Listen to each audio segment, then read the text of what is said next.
성도님들, 우리는 이제 압도적인 자연 경관을 보게 되면 순간 할 말을 잃어버립니다. 뭐 그랜드 캐년 같은 곳에 가서 보면 그냥 입이 쩍 벌어지죠. 왜냐하면 미물인 인간이 그 광대한 자연에 대해서 감히 어떤 평가도 내릴 수 없기 때문입니다. 그래서 우리와 같은 신앙인들은 이 위대한 자연을 창조하신 그저 하나님만을 찬양할 뿐이죠. 반면에 인간이 만든 크고 높다른 건물 앞에 서면 성도들은 어떤 감정을 느끼십니까? 저는 잘 지었다, 진짜 대단하네 라는 마음은 들지만 거기에 압도되지는 않습니다. 그렇다면 성도들, 왜 이런 차이가 생길까요? 간단합니다. 하나님께서 지으신 것과 사람이 지은 것의 차이이기 때문입니다. 자, 그렇다면 성도님들, 성전은 어디에 속하는 걸까요? 건물로서의 성전은 당연히 사람이 지은 거기 때문에 세계에서 제일 크다고 하는 성당, 저기 독일의 올룸 성당, 대성당이나 혹은 1882년에 착곡해서 지금까지 짓고 있는, 혹시 아십니까? 스페인의 바르셀로나에 있는 가우디 성당, 이번 6월 10일에 완공된다고 하는데, 완공될는지는 모르겠습니다만 완공된다고 하는데, 그 대성당 앞에서 가도 진짜 대단하다라는 생각은 들어도 압도되지는 않습니다. 그것도 특별히 이제 뭐 영적인 압도감을 느끼지는 않습니다. 그게 왜냐? 돌로 만든 성전, 사람의 손으로 지은 성전은 누구나 사실 시간 있고 돈만 있으면 지을 수 있기 때문입니다. 하지만 뭐가 어려우냐? 예배 공동체로서의 성전을 세우는 일은 진짜 어렵습니다. 왜냐하면 한 사람 한 사람을 하나님께서 원하시는 성전의 모습으로 세우고 갖고 가는 일, 이건 정말 어려운 일이기 때문입니다. 성도들, 우리 자녀들 보면 아시겠지만 평생도록 이 자녀 한 사람 부여잡고 이 자녀의 신앙 성숙과 또 신앙 성장을 위해 온 몸을 바치고 마음을 바치고 기도하고 다 해도 쉽습니까? 그렇지 않습니다. 자녀를 위해 그렇게 평생 기도했는데도 자녀가 신앙생활에 깊은 신앙생활을 하다 그것도 쉽지 않습니다. 왜냐하면 한 사람이 신앙 성장을 이뤄내는 게 결코 쉬운 일이 아니기 때문입니다. 근데 성도님들, 생각해 보십시오. 한번 생각해 보십시오. 예수님께서 이 땅에 오셔서 교회 건축하신 적 있으십니까? 건물로서의 교회를 세우신 적은 단 한 번도 없습니다. 단 한 번도 없습니다. 오히려 예수님께서는 12명의 제자를 불러서 양육시키셨습니다. 그들을 3년 동안 양육시키시죠. 때로는 책망하기도 하고 때로는 달래기도 하고 그렇게 함께 먹고 자고 하면서 천국 복음을 체계적으로 가르치셨습니다. 그리고 예수님께서는 자신의 삶의 모습을 제자들에게 그대로 다 노출시키고 다 보여주셨습니다. 왜냐? 그들 한 사람 한 사람을 아름다운 성전으로 세워가기를 바라셨기 때문입니다.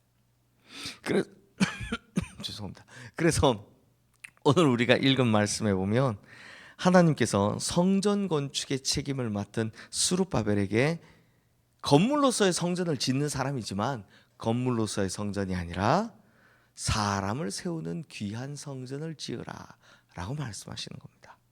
자, 이번에도 스가랴 선지자가 본 환상인데요, 2절 3절 말씀 우리 함께 읽겠습니다. 그가 내게 묻되 내가 무엇을 보느냐?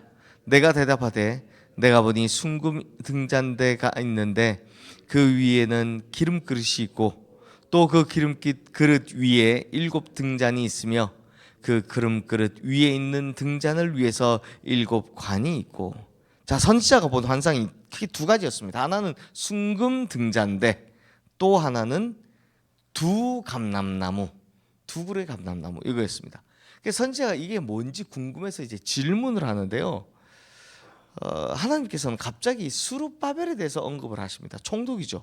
스룹바벨은 당시 총독이었고 그리고 성전 건축의 책임을 맡은 사람 중에 한 사람이었습니다. 자, 그것으로 미뤄봐서 숭금 등잔대는 당연히 성전과 관련된 일이라는 걸 볼 수 있습니다.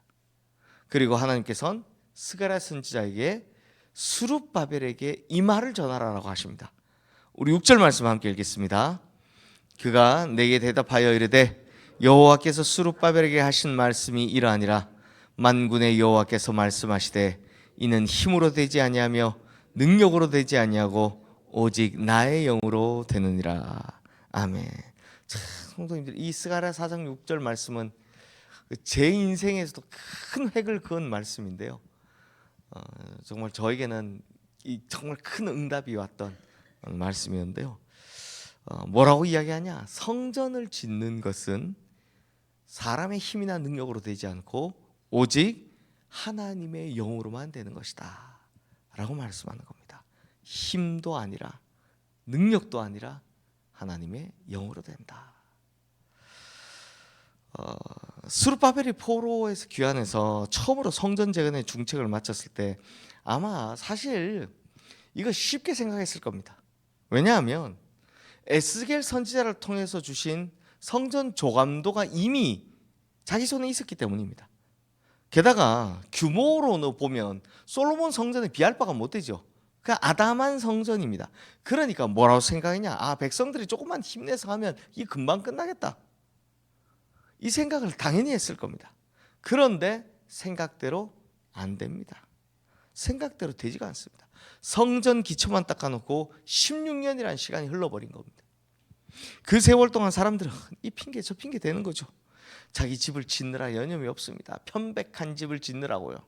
그 다음에 먹고 사느라 전대에 구멍이 났는지도 모르고 그냥 돈을 모으기에 여념이 없습니다.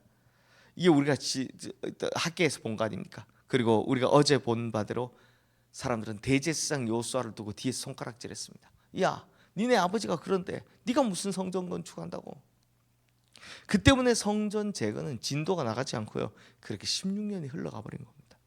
즉 건물로서의 성전을 짓는 것이 문제가 아니라 지금 보니까 건물로 성전 짓는 게 문제가 아니라 근본적인 건 뭐가 문제더라? 성전 짓는 사람들의 영적인 상태, 영적인 태도가 문제더라라는 겁니다. 그러니까 먼저 하나님 앞에서 제대로 영적인 성장을 이뤄내지 못했기 때문에 하나님의 성전은 당연히 지을 수가 없던 거죠. 그래서 간단하게 생각했죠. 힘과 능력으로 하려 했던 스룹바벨에게 하나님께서는 건물이 아닌 하나님의 영으로, 그러니까 예배 공동체를 세우는 일을 해야 된다. 그걸 뭐로 하라고요? 오직 나의 영으로 가능하다라고 말씀하신 겁니다. 이 원리가 이제 깨달아지십니까? 그러므로 성도님들, 우리는 오늘 이 말씀을 통해서 교회가 세워지는 원리를 깨닫게 됩니다.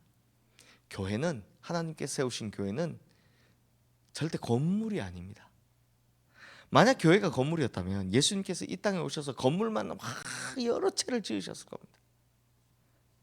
그러지 않으셨죠. 하나님의 교회는 바로 사람들입니다. 그것도 믿음의 사람들인 겁니다.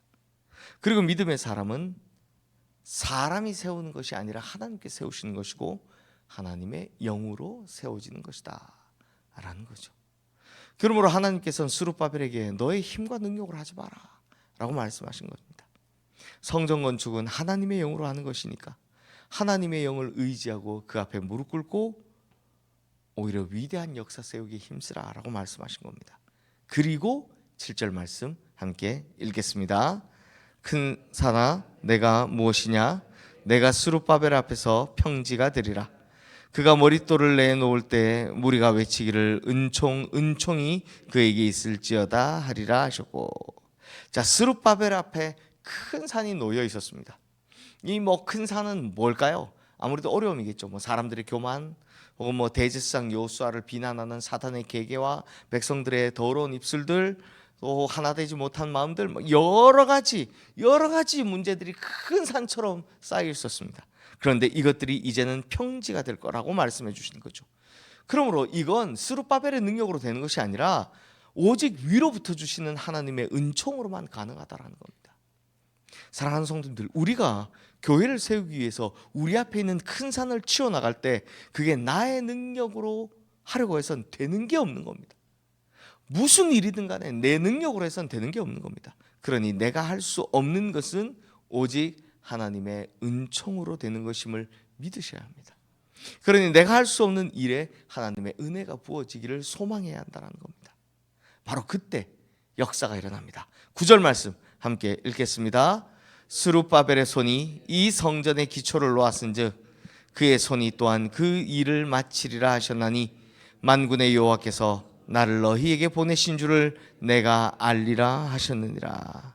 자, 하나님께서는 자신의 힘과 능력을 의지하지 않고 하나님의 영과 은총을 기대하는 스룹바벨의 손을 통해서 이 성전 재건의 공사를 마무리해 주겠다라고 약속하신 겁니다.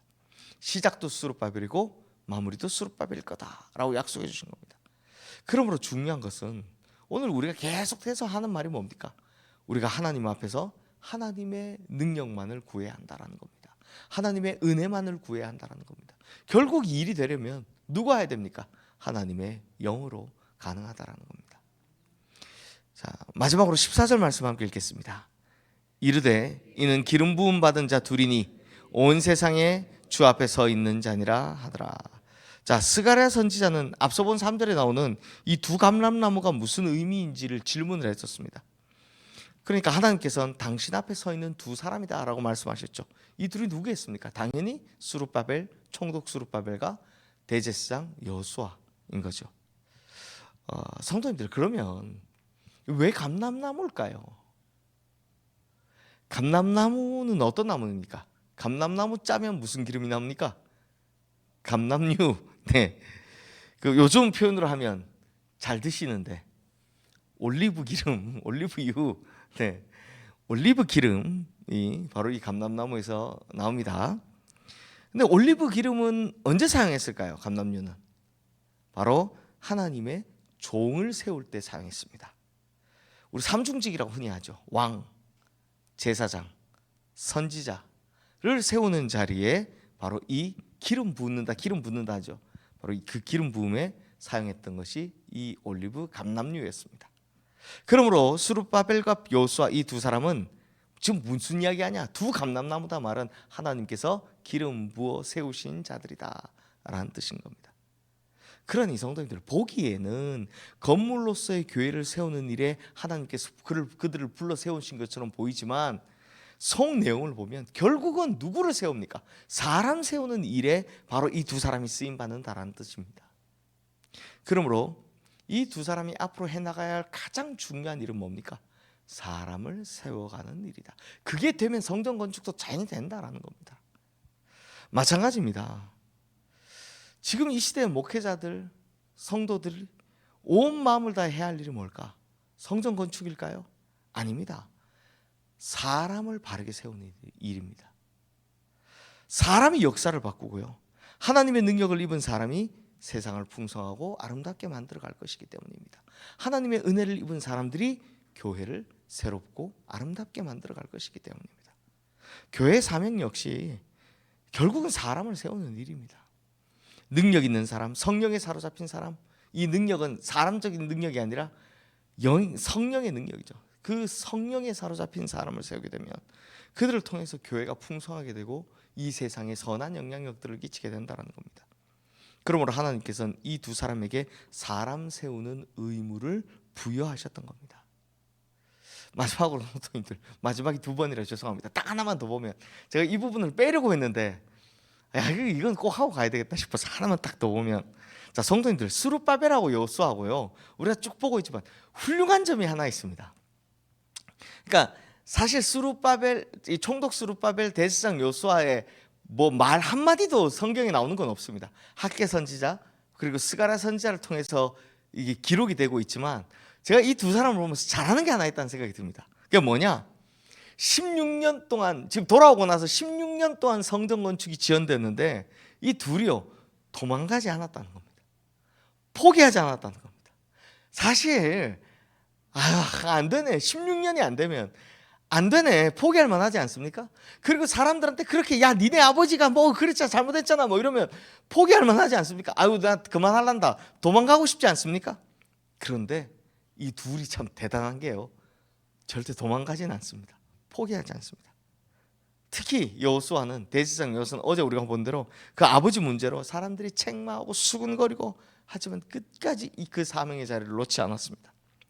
그렇게 16년을 하나님 앞에 살았던 걸 결국 하나님께서 그 둘을 두 감람나무다라고 인정하게 된 계기가 된 거라는 겁니다. 그러니 우리 성도님들, 제가 꼭 드리고 싶은 말씀은, 어떤 어려움이 있다 할지라도 하나님께 받은 사명을 절대 놓지 않으시기를 주님의 이름으로 축원합니다. 하나님께서 우리에게 주신 사명은요, 사람이 준 게 아닙니다. 그냥 내가 원해서 받은 것도 아닙니다. 사람에게 부여받은 거라면 그냥 언제든지 박차고 나갈 수 있겠죠. 그리고 그러나 위로부터 받은 것이기 때문에 그 사명은 반드시 감당해야 하는 사명인 겁니다. 왜? 하나님이 주셨으니까요. 그러니 성도님들, 이 말씀 꼭 기억하시고 교회는 무엇이 가장 중요한지, 어떻게 세워나가야 되는지 마음에 꼭 새기셔서 내가 먼저 하나님의 영이 거하는 성전이 되고 또 그로 말미암아 하나님의 사람들을 세워나가시는 교회가 되기를 주님의 이름으로 축원합니다. 이 시간 오늘 주신 말씀 기억하며 우리 함께 기도하겠습니다.